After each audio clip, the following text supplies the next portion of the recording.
The diner smelled of fresh coffee, bacon, and butter sizzling on the griddle, the kind of scent that clings to your clothes and brings comfort to your bones. It was early evening, and the place buzzed with life.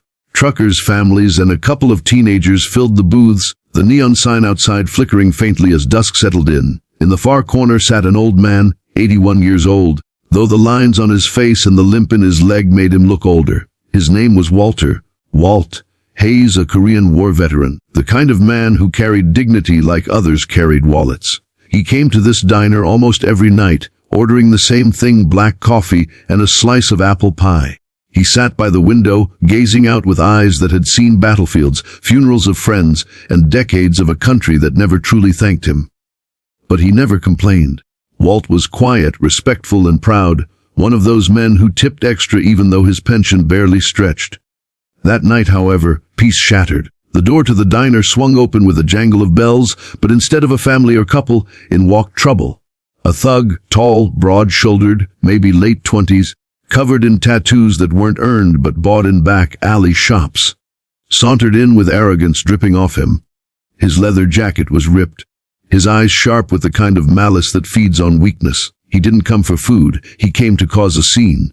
His gaze landed on Walt. The old man's hat, worn with age, bore a patch stitched in faded thread. Korean War veteran. The thug sneered. He muttered something to the waitress, then strode across the room like a predator circling prey. "Hey, old man," he said, loud enough for the whole diner to hear. "You think that hat makes you special? You think anyone cares what you did 70 years ago?" The diner fell into silence. Forks froze mid-air. The waitress whispered a shaky, "Please don't."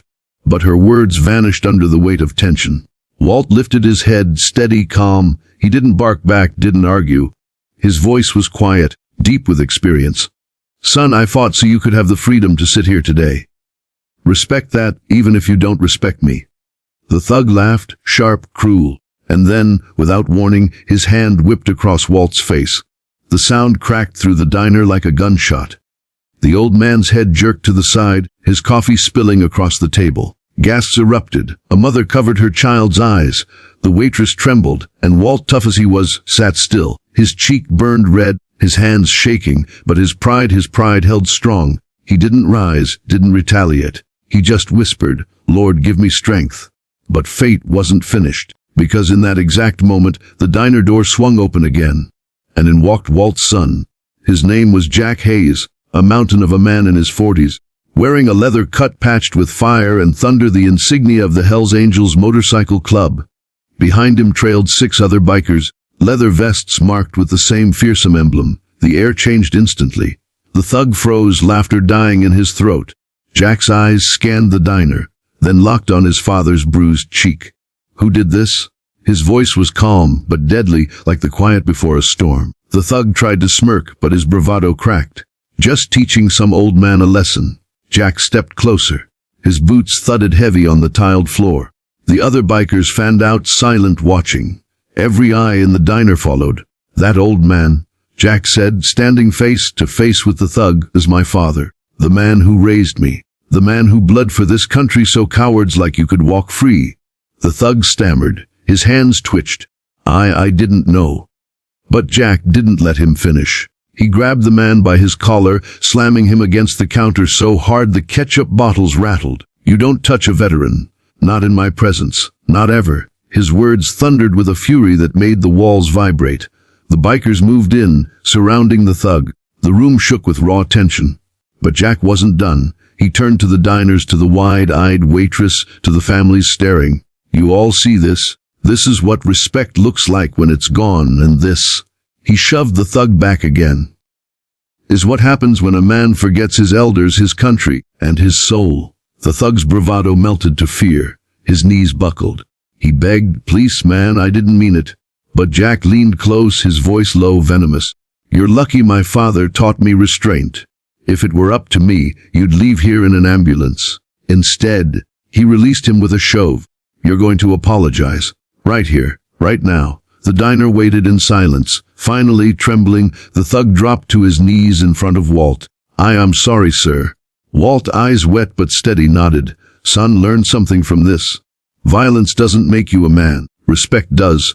The thug scrambled out of the diner, his shadow swallowed by the night. Inside, the silence broke into applause. The waitress wiped her eyes. The family with children clapped. Even the truckers raised their mugs. Walt sat tall, his son's hand on his shoulder. Jack leaned down. "You okay, Dad?" Walt smiled faintly, the bruise on his cheek swelling, but his eyes brighter than they'd been in years. "I'm proud of you, son. Proud of the man you've become." Jack's voice cracked, though he tried to hide it. "No, Dad, I'm proud of you. Always have been." The bikers stayed for pie and coffee, guarding the diner with their presence. That night, under the hum of neon lights, a small-town diner became more than a place for food. It became a sanctuary of respect, honor, and justice. Because in that room, everyone learned a truth. The measure of a man isn't in how strong he is, but in how he honors those who came before him. If you're watching this on Exposed Tales, don't forget to hit that like button, share your thoughts in the comments, and subscribe for more stories that reveal the raw, powerful sides of life. The weeks that followed saw something unexpected. The story of Walt spread beyond the diner. Locals retold it, newspapers picked it up, and veterans across the state sent letters of thanks.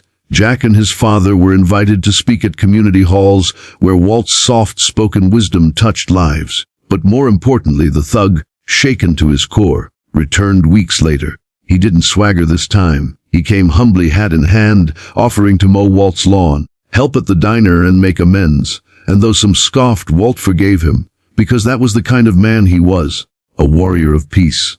Before we wrap this story, if this moment touched your heart, please remember to subscribe to Exposed Tales, leave a comment, and share this video with someone who needs hope today. In the end, the diner became Walt's legacy, not for pie and coffee, but for the lesson etched into the town's soul: respect your elders, honor those who sacrificed, and never mistake kindness for weakness. Because sometimes the strongest men are not those who fight, but those who forgive. And that night, under flickering neon, respect was restored.